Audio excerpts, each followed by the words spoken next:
2차 세계대전이 이제 끝나고 영국 런던에 전쟁터에 나가서 참 목숨을 걸고 살았던 많은 군인들이 이제 돌아옵니다. 그런데 그 개선하는 군인들을 맞이하기 위해서 도로가 양쪽에 많은 수많은 인파들이 모여들었어요.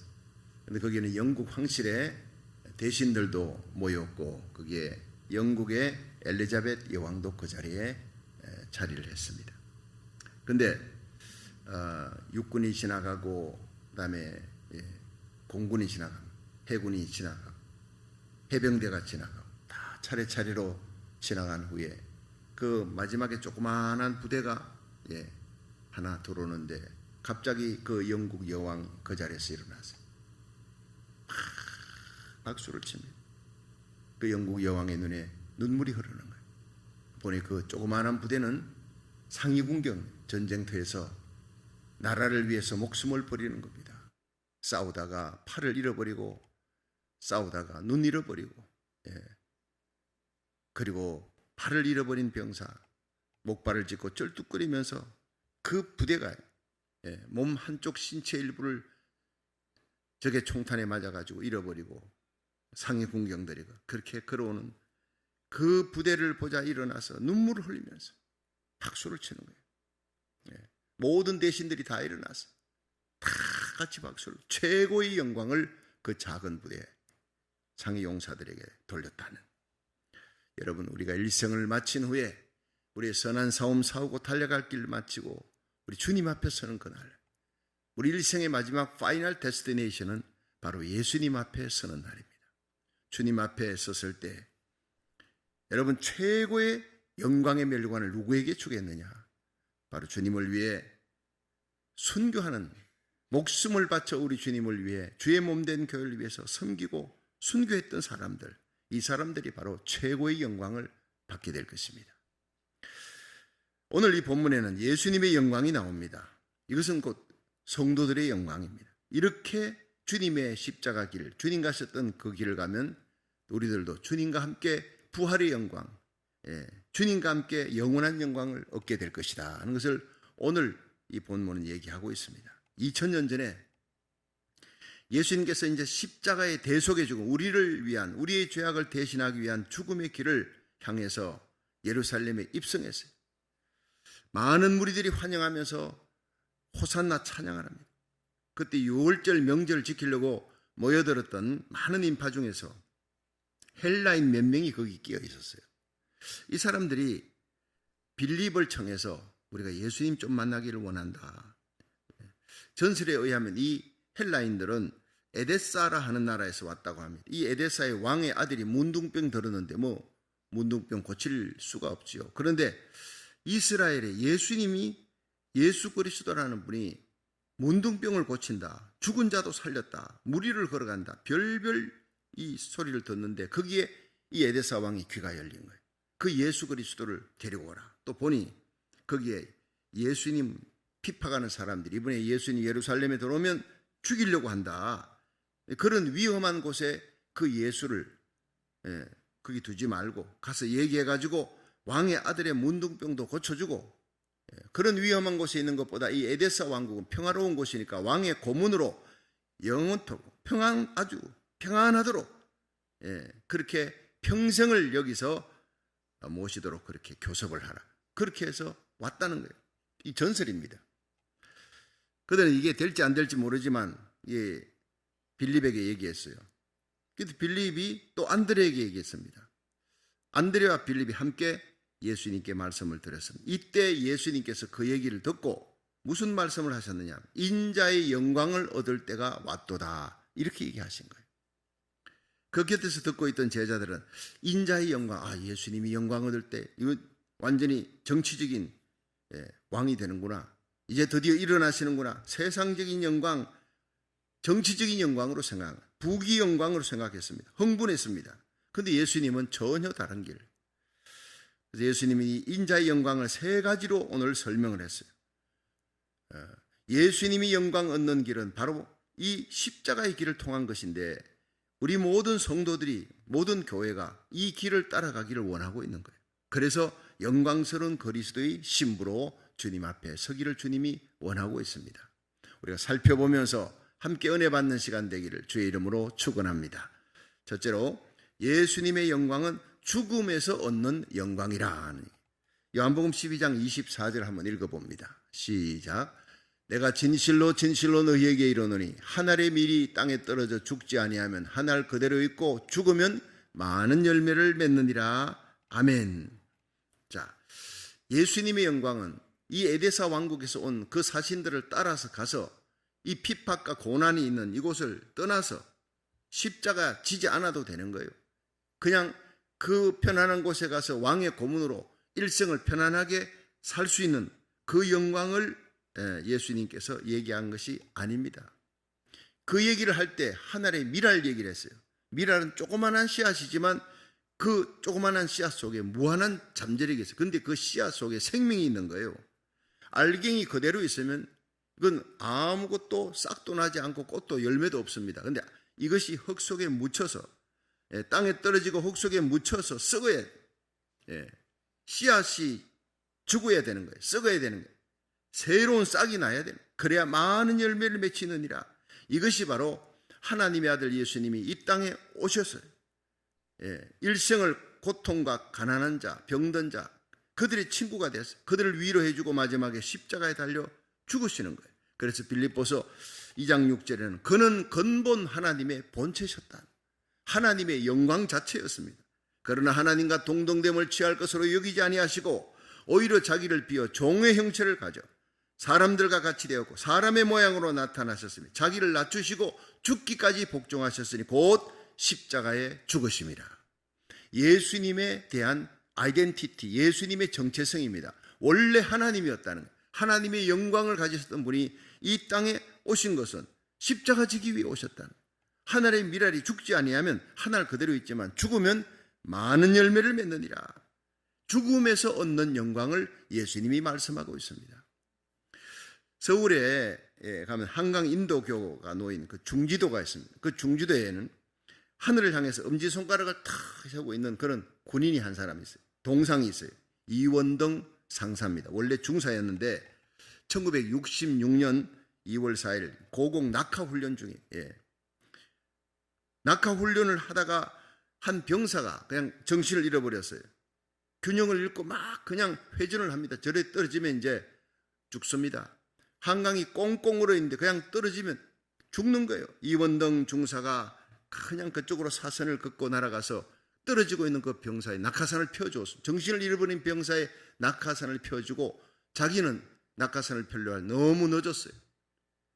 이미 땅과 가까워서 꽁꽁 온 한강 그곳에 추락해가지고 그 자리에서 즉사합니다.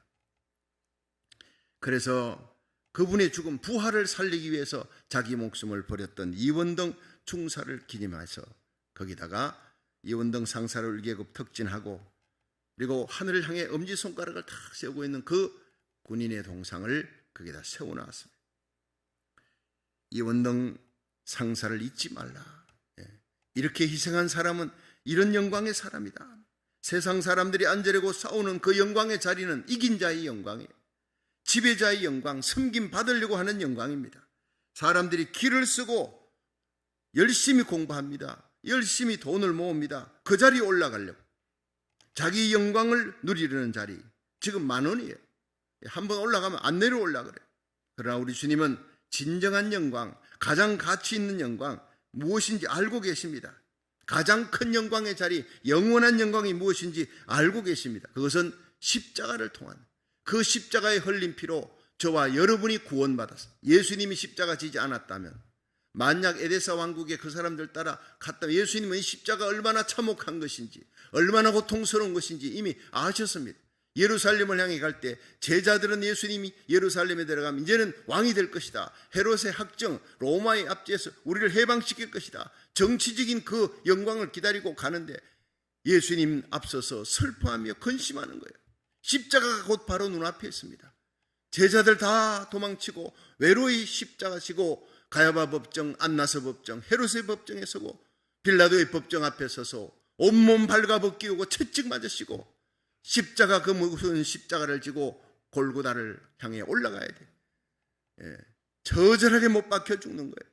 블라디도니오스에 맞고 끌려가서 십자가에서 죽으시는, 그것이 누구 때문이냐? 바로 나와 여러분, 우리들의 모든 죄를 짊어지시고 십자가 지시기 위해 이 땅에 오신 예수님. 예수님은 그 길을 걸어야 우리가 살 수 있다는 거예요. 결코 피하지 않았습니다. 하늘의 밀이 그냥 그대로 있으면 아무 열매가 없다. 내가 죽어야 한다. 내가 고통스러운 십자가에 달려야 한다. 채찍 맞아야 한다. 이것이 바로 이사야 53장에 이사야가 예언한 거예요. 그가 찔림은 우리의 허물을 인하며 그가 상함은 우리의 죄악을 인하며 그가 징계를 받음으로 우리가 평화를 누리고 그가 채찍에 맞음으로 우리가 나음을 얻었도다. 우리는 다 양 같아서 그릇 행하여 각기 제 길을 갔거니와 우리 무리의 모든 죄악을 다 그에게 담당시키셨도다. 하나님의 뜻이 왜 예수님을 이 땅에 내어 보내셨느냐? 바로 우리의 죄를 담당하게 하기 위해. 예수님은 스스로 목숨을 버리셨습니다. 그 영광의 자리를 버리고 왜 이 땅에 오셨느냐? 인카네이션, 왜 육체의 몸을 입으셨느냐?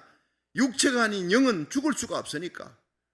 그러므로 육체를 입어야 우리의 모든 죄를 사할 수 있는 죄값인 죽음은 대신 치를 수 있으니까. 죄인이 대신 죽으면 우리의 죄가 용서받을 수 없습니다. 죄 없는 의로운 사람이 와야 됩니다. 이 세상에는 모두가 죄인인데 죄 없는 의로운 사람이 없습니다. 그래서 하나님이 인간의 몸을 입고 이 땅에 오셔야 되는 거예요. 가장 귀한 생명을 버리기 위해 죄값으로 죽고 영원한 지옥에 던져질 우리들의 모든 저주를, 그 모든 죄값을 담당하시기 위해 이 땅에 오셔서 십자가 지신 거예요. 그 십자가 진 후에 부활의 영광, 성천의 하나님 우편에 계시며 하늘과 땅의 모든 권세를 지신 예수 그리스도 메시아의 영광을 얻게 된 줄로 믿으시기 바랍니다. 우리도 이 십자가의 길, 주님 가셨던 십자가의 길을 자욱자욱 따라갈 때, 내 몫이 된 십자가 지고 주님의 뒤를 따라갈 때 주님과 함께 부활의 영광, 주님이 이 땅에 다시 오시는 날 영광스러운 공중재림으로 주님 앞에 영광스러운 그리스도의 신부로 영원히 주님과 함께 살게 될 줄로 믿으시기 바랍니다. 그것이 바로 그리스도의 신부의 영광, 주님과 함께 누릴 영광이라는 겁니다. 김성석 교수라는 분이 이런 시를 썼습니다. 빌딩은 높이 솟았는데 생각은 낮아져만 가고 길은 탄탄대로라지만 마음은 첩첩산중이 되어간다. 옷은 고와만 가는데 사람은 밉게만 보이고 물질은 풍요로워지는데 인정은 말라만 간다. 도처에 교회당은 있어도 참 기독교인은 찾기 힘들고 십자가는 높이 솟았는데 달린 사람은 아니 보인다. 정말 가슴 저미는 시가 아닐 수 없습니다. 많은 교회가 있습니다. 그러나 인자가 이 땅에 올 때 참 믿음을 가진 자를 보겠느냐? 누가복음 18장 예수님이 애통해 하셨습니다. 많은 신자, 많은 교회 가운데 주님 오시는 날 들림받는 사람은 극소수일 것입니다. 교회 안에도 미련한 다섯처녀, 슬기로운 다섯처녀 나누어질 때가 옵니다. 영에 속한 자, 육에 속한 자가 나누어질 때가 옵니다. 여러분, 우리는 끝까지 세상은 어떻게 변해도 우리는 변함없이 십자가만 자랑하고 예수님만 사랑하고 예수님을 이 땅에 보내신 그 십자가로 우리를 구원하신 하나님의 영광만을 위해 살아가는 저와 여러분이 되기를 주의 이름으로 축원합니다. 뉴욕에 가면 리버사이드 교회가 있어요. 큰 교회입니다. 그 교회 종탑 밑에 많은 사람들이 오고 갑니다. 근데 어느 날 많은 사람들이 거기서 움직이지 않고 하늘을 쳐다보고 있는 거예요. 그래서 어떤 시인이 차를 타고 가다가 내렸어요. 사람들이 왜 거기서 길을 가지 않고 종탑을 쳐다보고 있는 거예요. 내려가지고 보니까 그 종탑 십자가가 있는데 이 십자가가 고장이 났어요. 삐딱해졌어요. 그걸 다시 수리하느라고 거기에 사람이 매달려가지고 끙끙거리고 있는데 그걸 보니까 많은 사람들이 그 자리에 차를 타고 가다가 내려가지고 그 높이 솟은 십자가 수리하느라고 달려있는 그 사람 쳐다보느라고 더 이상 길을 가지 않는 거예요. 사람들이 구름대같이 모인 거예요. 높이 솟아오른 십자가 아무도 보는 사람이 없습니다. 그러나 사람이 십자가에 매달리니까 구름대같이 많은 사람들이 모여서 십자가에 매달린 사람을 보는 거예요. 여러분, 오늘도 우리 교회에 십자가 있습니다. 이 세상에 많은 십자가가 있습니다. 교회마다 십자가가 있습니다. 근데 과연 누가 이 십자가에 달릴 것입니까? 누가 이 십자가에 달리기를 원합니까? 십자가는 쉬운 것이 절대 아닙니다. 십자가는 외로운 것이, 처절하게 외로운 것입니다. 예수님의 제자들도, 사랑했던 제자들도 다 떠나버리고 빌라도의 법정 앞에서 십자가에 못 박아라 외치는 군중들밖에 없어요. 비급한 빌라도가 너희들이 책임지라고 손 씻고 예수님은 억울하게 십자가에 달려 죽는 거예요. 외롭게 가는 거예요. 억울한 것이 십자가예요. 무거운 것이 십자가예요. 가볍지 않습니다. 억울합니다. 무거운 십자가, 외로운 십자가, 아픈 십자가, 고통스러운 십자가. 그래서 주님 말씀하셨습니다. 아무든지 나를 따라오려거든 자기를 부인하고 자기 십자가를 지고 나를 쫓을 것이니라. 여러분, 예수님이 지신 십자가는 우리가 질 수가 없어요. 구레네 시몬은 예수님이 지신 십자가를 잠깐 졌습니다. 그런데 그 진 십자가로 일생의 영광을 얻었어요.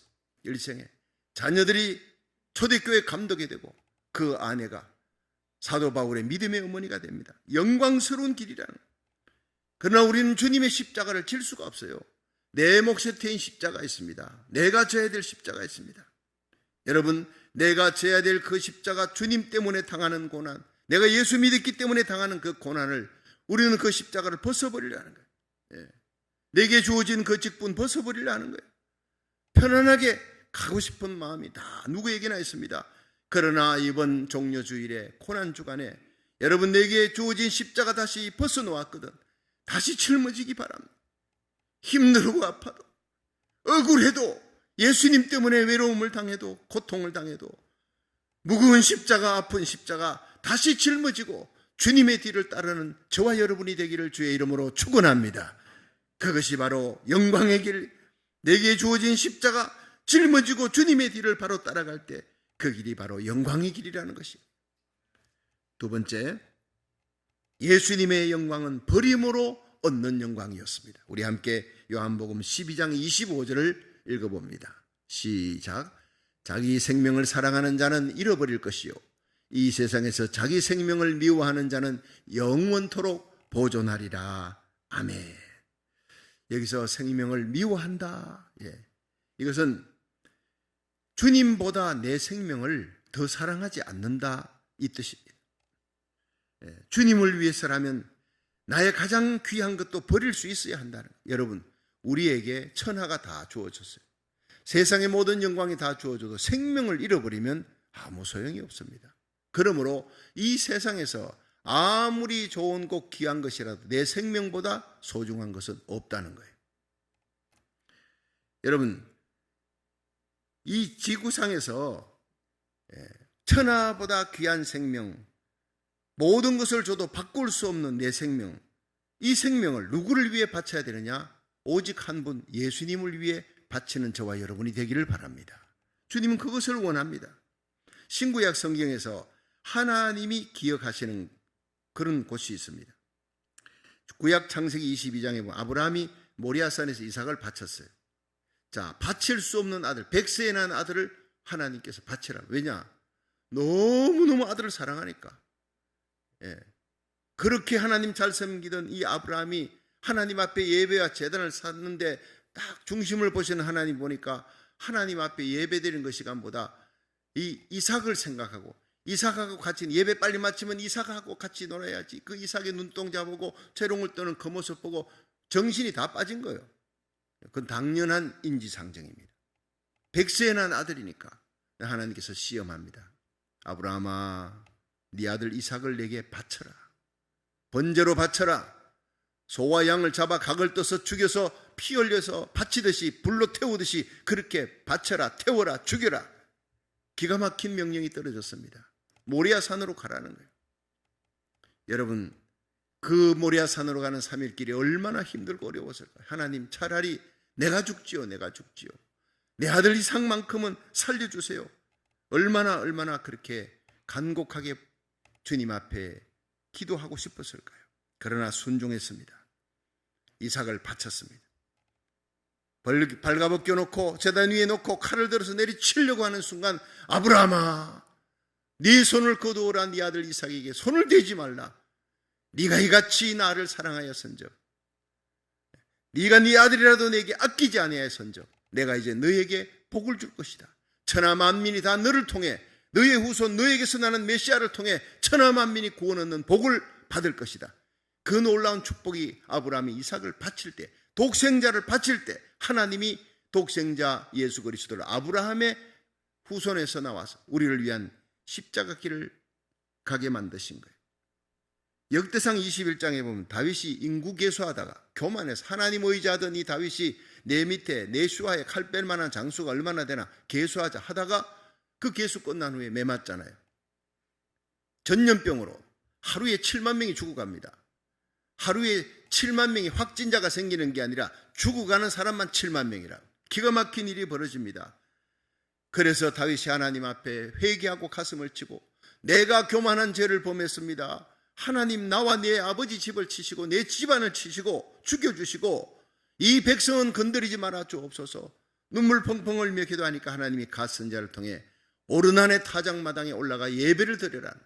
정신없이 올라가 예배 드렸습니다. 오르난 타작마당에 오르난이라는 사람이 가족들과 함께 타작하는 그 마당이 뭔지를 몰랐어요. 그런데 그 예배 드리고 나니 하늘에서 불이 떨어져서 전염병이 그쳤더라. 재앙이 그친 거예요. 당시에 기브온이라는 곳에 예배 드리는 곳이 있습니다. 제사장들이 있고 예배 드리는 곳이 있는데 왜 하나님이 뜬금없이 오르난이라는 사람이 타작하는 그 타작마당에 올라가서 예배를 드려라. 드리니까 하늘에 성령의 불이 떨어지고 재앙이 그친 거예요. 묻고 싶었지만 두려워서 물을 수가 없었습니다. 그런데 역대하 3장 1절을 보니 그곳이 바로 아브라함이 이삭을 바친 곳이었어요. 아브라함이 바로 아브라함으로부터 1000년 후에 다윗으로부터 1000년 전에 아브라함 1000년의 간격을 뛰어넘어서 하나님이 기억하시는 곳, 하나님이 절대 잊어버릴 수 없는 곳, 하나님의 감동이 있었던 곳, 아브라함이 이삭을 바쳤던, 바칠 수 없는 아들을, 가장 귀한 아들을, 내 생명보다 더 귀한 아들을 바쳤던 그곳을 하나님은 1000년이 지나도 잊을 수 없어요. 10,000년이 지나도 잊을 수 없어요. 1000년의 세월 지나 그 아브라함의 후손 다윗이 범죄했지만 그 범죄한 다윗을 오르난의 타작마당을 기억하고 그곳에 올라가 예배를 드려라, 번제를 드려라. 그 번제를 드릴 때 하나님의 눈에 눈물이 고였을 거예요. 아브라함을 기억했을 거예요. 아브라함이 이삭을 바쳤던 그 사건을 기억하고 다윗을 용서해 주신 것입니다. 그렇습니다. 여러분, 가장 귀한 것을 바친 곳입니다. 내 생명 같은, 생명보다 더 귀한 아들 이삭을 바친 곳. 여러분, 우리가 일생 우리 인생에 아브라함처럼 모리아를 쌓을 수 있길 바랍니다. 아브라함 부족한 점도 많습니다. 자기 아내를 2번이나 팔았던 사람이에요. 하나님 뜻을 약속의 아들을 기다리지 않고 하갈의 몸에서 이스마엘을 얻었던 불신앙 불순종의 사람이, 믿음의 조상, 자격 없는 사람입니다. 그런데 하나님이 로마서 4장에 어떻게 아브라함을 믿음의 조상에 올렸느냐, 그 믿음을 그렇게 칭찬했느냐, 바로 모리아가 있었기 때문에 나머지 모든 걸 덮어버린 겁니다. 그 모리아 한 사건으로 하나님의 마음에 감동을 준 거예요. 우리 일생에 지은 죄가 많아도 예수의 보혈의 피로 덮어지고 우리가 주님 앞에 내 가진 모든 것 가운데 가장 귀한 것, 내 생명같이 귀한 것 하나님 앞에 한번 드려보세요. 그래서 하나님 앞에 성전을 세우는 것이 가장 큰 축복이에요. 주의 몸 된 교회를 위하여. 주님이 이 땅에 계시지 않지만 주님의 몸 된 교회라 그랬습니다. 주님의 핏값으로 주고 산 교회라 했습니다. 주님의 몸 된 교회를 위해 죽기까지 충성해 보세요. 쓰러지기까지 충성해 보세요. 예수 그리스도 그 이름을 위하여 여러분 순교자의 반열에 들어갈 주님께서 감동하십니다. 그렇습니다. 주님의 몸 된 교회를 위해서 나의 가장 귀한 것을 바칠 때 오늘 이 예배가 드려지는 여러분의 찬양이, 드려지는 예물이 내 생명보다 더 귀한 것입니까? 주님 보고 계십니다. 아깝지 않은 것은 여러분 내가 바친 것이 별것 아니기 때문에 아깝지 않은 거예요. 하나님 앞에 바쳐지는 것은요, 아깝도록 바쳐라는 우찌무라 간조 위대한 신학자의 얘기가 있습니다. 주님 앞에 바쳐지는 그 예배, 그 시간, 그 물질, 그 찬양 아깝도록 바쳐라는 거예요. 바치면 너무 아까워. 여러분, 그럴 때 하나님께서 그 예물을 기쁘게 받으십니다. 그 예배를 기쁘게 받으십니다. 우리 일생 바치고 난 다음에 너무너무 아까워 이런 적이 있습니까? 그게 바로 여러분의 모리아입니다. 오늘의 예배, 날마다 드려진 예배, 이 나라 살리기를 천번제, 여러분, 저는 이 나라 살리기를 천번제 본제에 내 목숨을 걸었습니다. 메시지를 전하고 설교하고 눈물을 흘려 기도하다가 내가 이 자리에서 죽어도 좋다. 내가 기도함으로 교회가 살고, 내가 부르짖음으로 우리 조국 대한민국이 살고 미국이 살고 마지막 하나님의 영광이 드러난 대부흥의 역사가 일어난다면 나는 하나님의 미랄처럼 갈 것이다. 그런 마음으로 저는 시작했고 지금까지 왔습니다. 저와 여러분이 함께 우리의 작은 모리아를 쌓아 우리 주님의 마음에 감동을 줄 수 있는 거룩한 백성 되기를 주의 이름으로 축원합니다. 신약에 보면 마가복음 14장에 베다니 문둥이 시몬의 집에 예수님이 초청받아 있는 거기에 한 여인이 왔어요. 초청하지 않은 여인이 예수님의 발 앞에 엎드려 300데나리온이나 하는, 요즘으로 하면 6만 불이나 하는 그 향유 옥합을 그 발에 깨뜨려 예수님의 머리에 부었어요. 그리고는 그 머리털을 풀어 예수님의 발을 씻습니다. 하염없이 눈물을 흘립니다. 날 위해 십자가 길 가시는 그 예수님을 향해 영적 통찰력을 가진 마리아가 예수님의 발 앞에 가장 귀한 것, 이 옥합은요, 한 개, 요즘으로는 6만 불짜리 처녀가 목에 걸고 다닙니다. 그리고 결혼할 때 그걸 가지고 자기 결혼 자금으로 쓰는 겁니다. 가장 귀한 자기 남편에게 여러분 정조를 바친다는 그 뜻으로 가지고 있는 겁니다. 가장 귀한 것입니다. 그걸 예수님께 다 갖다 부어버린 거예요. 주위에 있는 제자들이 그걸 팔아 가난한 자들에게 구제하면 좋을 뻔했도다 비난할 때 예수님이 가만두어라. 그 여인이 나에게 가장 귀한 것을 바쳤다. 복음이 전파되는 곳마다 이 여인의 행한 일도 말하여 저를 기념하리라. 여러분, 예수님이 감동하셨던 여인입니다. 옥합을 깨뜨리는 사건이었습니다. 아브라함이 이삭을 바친 사건과 마리아가 옥합을 깨뜨린 사건, 모두 다 자기에게 가장 귀한 것을 주님께 바치는 거예요. 가장 귀한 것을 주님을 위해 버리는 겁니다. 예수님은 오늘도 자기를 버리는 자, 시간을 바치고 물질을 바치고 내 가장 귀한 달란트를 바쳐 주님의 몸된 교회에 섬기다가 마지막에는 생명까지 바치는 사람, 여러분, 이런 버림의 영광에 저와 여러분이 참여할 수 있기를 주의 이름으로 축원합니다. 요한복음 10장 14절에 예수님은 말씀하셨어요. 나는 선한 목자라, 내가 양을 알고 양도 나를 아는 것이 아버지께서 나를 아시고 내가 아버지를 아는 것 같으니 나는 양을 위해 목숨을 버리노라. 여러분, 주님은 우리를 위해 이미 목숨을 버리셨던, 가장 귀한 목숨을, 하나님의 목숨을 버리셨던 분이에요. 요한복음 10장 17절에 보면 아버지께서 나를 사랑하시는 것은 내가 다시 목숨을 얻기 위하여 목숨을 버림이라. 이를 내게서 빼앗는 자가 있는 것이 아니라 내가 스스로 버리노라. 누구에게 밀려 강요당해서 억지로 버리는 것이 아니라 스스로 목숨을 버렸기에 그토록 귀한 것입니다. 인도의 성자인 이 선다싱의 이야기입니다. 그가 어느 날 히말라야 산에 눈이 잔뜩 덮였는데 친구와 함께 산을 넘어 그 다음 마을로 전도하기 위해 전도 여행을 떠나 가는데 눈보라가 너무 심한 거예요. 그러다 보니 가다가 뭐가 툭 걸려가지고 이렇게 보니까 쓰러져서 죽어가는 사람이 있습니다. 동사 직전입니다. 근데 그 친구는 그 사람 돌보다가 우리까지 죽는다고 빨리 가자고, 다 죽어가는데 그냥 우리 가자고 그냥 가버렸어요. 선다싱은 도저히 그냥 갈 수가 없어요.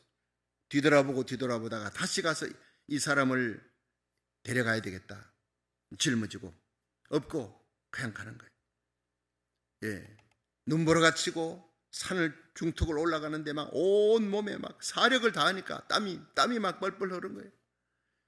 겨우 이제 산에 넘어서 이제 그 다음 마을에 도착하는데, 도착한 그 동구 밖에 입구에 누가 쓰러져 있는 거예요. 보니까 먼저 살겠다고 간 그 친구가 거기서 동사에서 얼어 죽어버렸습니다. 그런데 선다싱은 자기가 살려고 한 게 아니에요. 이 사람 살려주려고 사력을 다해 가다가 그 산을 넘다가 온몸에 땀이 막 그냥 비 오듯이 흐르는 거예요. 그래서 결국에 그 땀으로 말미암아, 그 체온으로 말미암아 업었던 사람도 살고 선다싱도 살고 두 사람이 다 함께 살았다는 겁니다. 여러분, 주님 말씀하셨습니다. 자기 생명을 사랑하는 자는 잃어버릴 것이요, 이 세상에서 자기 생명을 미워하는 자는 영원토록 보존하리라. 예수님의 영광은 무슨 영광입니까? 버림으로써 얻는 영광입니다. 우리 모든 그리스도인들이 주님 곁에 서기를 원합니까? 나의 가장 귀한 것을 버리는 자, 십자가 지는 자라야 주님 곁에 서게 될 줄로 믿으시기 바랍니다. 지금 우크라이나의 젤렌스키 대통령 지난 2월 24일 러시아 그 악한 푸틴이 러시아 군대를 밀어넣어서 탱크와 장갑대를 앞세우고 공격해 왔을 때 이제는 끝난 줄 알아요. 이 젤렌스키 대통령은 여러분 7번 이상의 암살의 위험을 받게 됩니다. 그렇지만 하나님이 어떤 방법으로든 지켜주었어요. 저 사람 저기서 죽겠구나 싶어서 미국의 조 바이든 대통령이 급히 연락해가지고 망명해라. 거기 있으면 당신 죽는다. 전용기를 보내줄 테니까 망명해라 했지만 나에게 중요한 것은 전용기가 아닙니다. 내가 내 가족과 함께 도망칠 전용기가 아니라 이 백성과 함께 싸울 이 우크라이나를 지킬 수 있는 탄약을 내게 주십시오. 그 한마디가 전 세계인을 울렸어요. 감동을 줬어요. 수많은 지도자들을 부끄럽게 만들었다는 겁니다. 여러분, 젤렌스키의 영광은 어떤 영광입니까? 바로 버림으로 얻는 영광. 결사항전, 내가 죽으려고 할 때 하나님 살려준 겁니다. 13만 명의 난민들이, 그 젊은이들이 다시 돌아왔어요. 대통령이 이 나라를 지키려고 죽을 각오를 하고 지키는데 내가 도망가더니 부끄러워 돌아온 거예요. 그리고 총을 잡고 싸우는 겁니다. 지금 러시아의 군대가 패퇴하고 있습니다. 포로가 되고 있습니다. 우크라이나 군대가 계속 생기고 그들이 예비군들이요. 수십만 명이 지금 들어옵니다. 대통령과 함께 나라를 지키겠다고 한 명이 목숨을 버리려고 각오할 때 우크라이나, 그 가난하고 약한 나라가 러시아를 이기는 기적이 지금 일어나고 있다는 겁니다. 여러분, 주님의 발자취를 따라가는 우리 모든 성도들이 우리의 왕 되신 예수님을 위해, 하나님의 나라를 위해 나의 가장 귀한 것을 버림으로 주님과 함께 영광의 자리에 오르는 저와 여러분이 되기를 주의 이름으로 축원합니다. 마지막 세 번째, 예수님의 영광은 섬김으로 얻는 영광이었습니다. 요한복음 12장 26절 한번 읽어봅니다. 시작.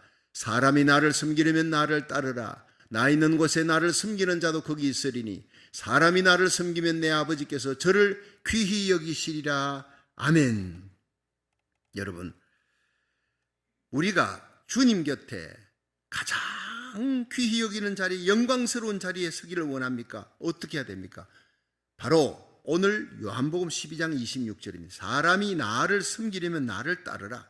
예수님 따르는 것이 예수님 섬기는 것이고, 십자가 길, 죽음으로 얻는 영광, 버림으로 얻는 영광, 여기에 예수님 섬기는 겁니다.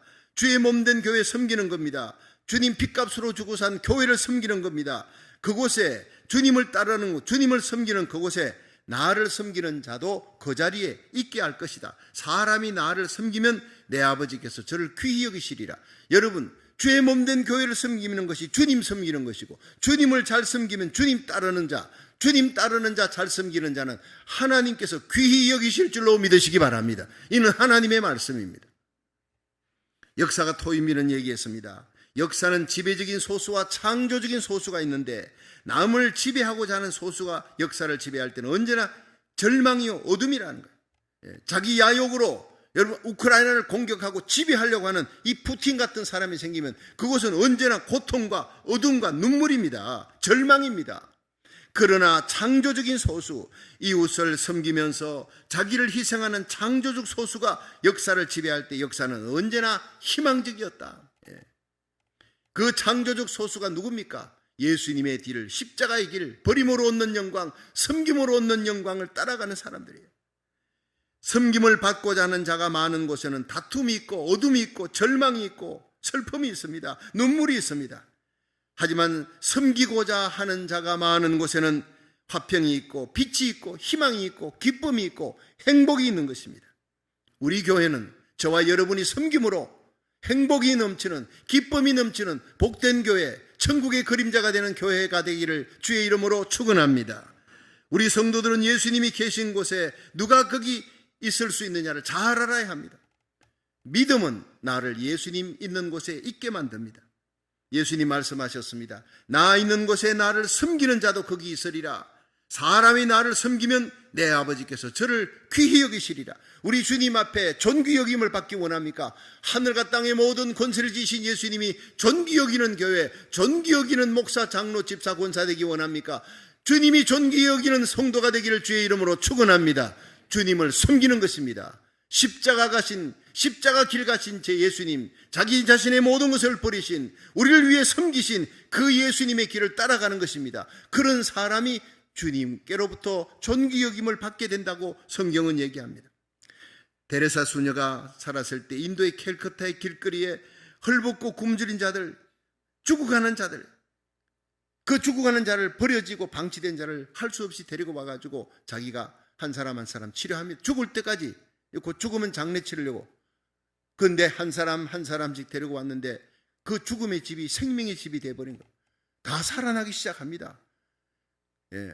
많은 사람들이 이 마더 데레사의 그 하는 일을 도와서 여러분 그 죽어가는 사람들을 다 돌보는 거예요. 그러면서 엄청난 일들이 일어납니다. 한 사람의 희생과 섬김으로 많은 사람이 감동을 받고 결국에는 여성으로 노벨 평화상을 받고 어디 가든지 존경받는 인물이 됐어요. 영광의 인물이 됐습니다. 예수님은 태어나실 때도 베들레헴 마구간에서 태어나셨어요. 목수의 아들로 일생을 사셨습니다. 가난한 자, 병든 자, 버려진 자, 죄인들의 친구가 되었습니다. 예수님 역시 목수로 30세까지 일을 했습니다. 예수님 30세에서부터 3년 동안 공생애 하실 때 어디를 가든지 가난하고 병든 자, 세상에서 눌리고 소외된 자를 찾아가셨어요. 여러분 요한복음 5장에 보면 예수님께서 제자들과 함께 베데스다에 명절이 되었어. 유월절 명절 지키려고 거기 갔는데 베데스다라는 연못 그곳에 많은 환자들이 있고 환자들 중에 제일 버려진 가족이 아무도 없는 환자, 외로운 환자에게 예수님이 찾아가신 거예요. 제자들은 시골 나사렛에 있다가 가버나움에 있다가 갈릴리에 있다가 예루살렘에 오니까 정신이 없는 겁니다. 아주 아이 쇼핑하느라 정신이 없어요. 예수님께서 너희들 실컷 구경하고 언제 어디서 만나자 아마 그렇게 하셨을 거예요. 그 예수님께서 혼자 계시지 제자들은 없는 거예요. 근데 그 예수님께서 제자들과 함께 다 제자들은 아이 쇼핑하라 구경하라 그러고는 예수님이 홀로 가신 곳이 어디냐? 베데스다 연못. 여러분 환자들만 있는 곳, 고통당하는 신음에 눈물이 있는 곳, 슬픔이 있는 곳. 예수님은 그들에게 찾아가셔서 둘러보니 사람들마다 다 옆에 가족들이 하나씩 붙어 있어요. 그런데 아무도 없어요. 아무도 없어요. 홀로 외롭게 누워있는 사람에게 주님이 가셨어요. 그 마음이 예수님의 마음. 오늘 저와 여러분의 마음이 어디에 있습니까? 베데스다 연못가에 같은 세상, 남보다 내가 먼저 뛰어들어야 돼. 천사가 와서 하늘천에 물길이 치솟아오르는데 제일 먼저 뛰어들어가는 사람만 살지 두 번째 들어가는 사람은 나설 수가 없어요. 약육강식입니다. 적자생존입니다. 남을 짓밟아야 내가 살 수 있는 이런 시대. 그런데 예수님은 이 세상에 오셔서 가장 버려진, 가장 외로운, 가장 병든 자들이 있는 그곳에 가셨고 그 중에서도 가장 외로운 자를 찾아가셨어요. 외롭습니까? 힘듭니까? 고통스럽습니까? 주님께서 여러분 곁에 계시는 줄로 믿으시기 바랍니다. 네가 낫기 원하느냐? 주님 물으셨어요. 당연하지요. 그렇지만 주님은 그 입으로 고백하는 걸 듣고 싶어 하는 거예요. 그렇습니다, 주님. 내가 낫기를 원하지만 나를 이 연못에 던져줄 사람이 없습니다. 천사가 와서 물길을 일으키는데 그 물길이 지었을 때 두 번째 들어가면 안 돼요. 나를 넣어줄 자가 없습니다. 호소하는 이 사람이. 그래, 내 자리를 들고 일어나 걸어가라. 그 자리에서 뻘떡 일어난 거예요. 고쳐주기 원합니다. 주님은 오늘도 내 죄를 사해 주시기 원합니다. 자주 넘어지고 쓰러져도 다시 일으켜 주시고 상한 갈대를 꺾지 아니하시고 꺼져가는 심지를 끄지 아니하시는 주님, 그 손으로, 그 못 박힌 손, 십자가 지신 손, 부활하신 주님의 손으로 여러분 넘어진 쓰러진 우리들 다시 일으켜 주시고 그 넘어지는 부분, 상한 부분을 주님의 손으로 꼭 붙들어 주시고 다시는 넘어지지 않도록 세상 지향마귀 권세를 이기면서 살아갈 수 있도록, 내가 구원받았으니 남을 구원할 수 있는 복음 전하는 자로 살도록, 내가 고침받았으니 남을 고치는 자로 살도록 주님께서 어둠 속에 빛으로 우리를 인도했으니 우리도 수많은 어둠 속에 헤매는 자를 빛으로 인도하는 자가 되기를 원하는 줄로 믿으시기 바랍니다. 그렇습니다. 요한복음 4장의 수가성 우물가의 여인에게 예수님 말씀하셨습니다. 내가 주는 물을 먹는 자는 영원히 목마르지 아니하리라. 나의 주는 물은 그 속에서 영생하도록 솟아나는 샘물이 되리라. 오늘 이 자리에 여러분이 성령으로 거룩한 하나님의 생수를 마시고 일어날 수 있기를 주의 이름으로 축원합니다. 요한복음 5장에 여러분 예수님께서 베데스다 연못가에 38년 된 병자를 고치셨던 그 주님 어디 계시느냐? 오늘 이 자리에 계시는 줄로 믿으시기 바랍니다. 여러분, 제가 예루살렘, 이스라엘 다 성지순례 가봤더니 계시지 않아요. 예수님 부활하셨던 무덤 갔더니 무덤 문이 제쳐져 있는데 들어갔다 나오는데 보니 제쳐진 그 문에 He is not here, but he has risen. 그는 여기 계시지 않는다. 살아나셨느니라. 그때 제가 소문을 쳤습니다. 성지순례 따로 할 필요가 없다. 예수님이 어디 계십니까? 예수님은 살아나셨고 거기 계시지 않더라고요. 아무리 다녀봐도 주님이 계시지 않았어요. 여러분, 주님께서는 오늘 가난한 심령, 억울한 자, 고통당하는 자, 주님의 몸된 교회를 위해 섬기다가 힘들고 어려워 쓰러진 자, 이 세상을 바라보며 의로운 분노를 안고 불의와 싸우는 자, 그들 곁에 계시는 줄로 믿으시기 바랍니다. 베데스다 연못가에 오시는 주님, 가장 버려진 자에게 가까이 가시는 주님, 오늘 가장 내가 힘들고 어려운 삶 속에서 고통을 당하고 있다고 생각하십니까? 주님이 바로 여러분에게 가까이 가시는 줄로 믿으시기 바랍니다. 주님의 뒤를 따르는 자를 주님이 귀히 여기시는 거예요. 우리 교회가 주님이 주인 되시는 교회로 만드십시다. 주님의 영광을 드러내는 교회로 만드십시다. 주님을 잘 섬기는 교회가 되십시다. 그러면 주님이 귀히 여기실 줄로 믿으시기 바랍니다. 그럼 어떻게 이 땅에서 예수님을 잘 섬길 수 있을까요? 주님의 몸된 교회, 주님의 몸된 교회, 주님의 핏값으로 주고 산 몸된 교회 잘 섬기고 예배 잘 드리면 주님께서 귀히 여기신다는 거예요. 일본의 유명한 정치가요 교육가인 가다오카라는 사람이 있었어요. 이 사람이 정적에 의해서 억울한 일을 당하고 감옥에 들어갔어요. 그 감옥 안에서 변소 소지하는 일을 하다가 어느 날 요한복음 13장을 읽었더니 예수님이, 하나님의 아들 예수님이 제자들의 발을 씻기시는 그 글을 읽은 거예요.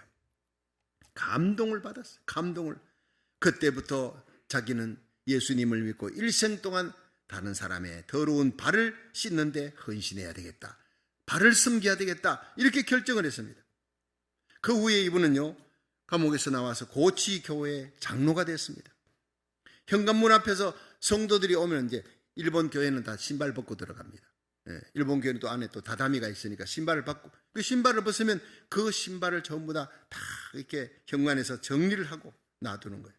예배 마치고 나갈 때 신기 편하도록. 근데 어느 날 낯설은 일본군 장교가 거기에 들어왔어요. 예배 후에 보니 자기 신발이 없어진 거예요. 자기 신발 없다고 막 그냥 소리 지르는 거예요. 그때 노인이 와서, 장교님 신발 아주 높은 귀한 분이니까 다른 곳에 잘 보관을 해두었습니다. 갔다가 정중하게 신겨드렸어요. 나중에 알고 보니 그 노인이 일본 12회 중의원의 원장, 다시 말하면 한국어로 말하면 국회의장입니다. 국회의장, 높은 직위를 가진 국회의장 가다오카라는 걸 알았어요.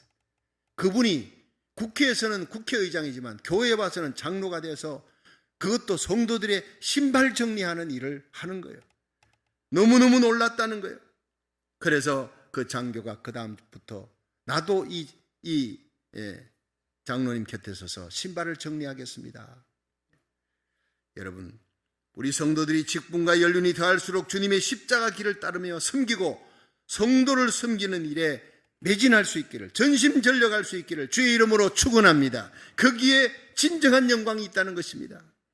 사람이 나를 섬기려면 나를 따르라. 나 있는 곳에 나를 섬기는 자도 거기 있으리니 사람이 나를 섬기면 내 아버지께서 저를 귀히 여기시리라.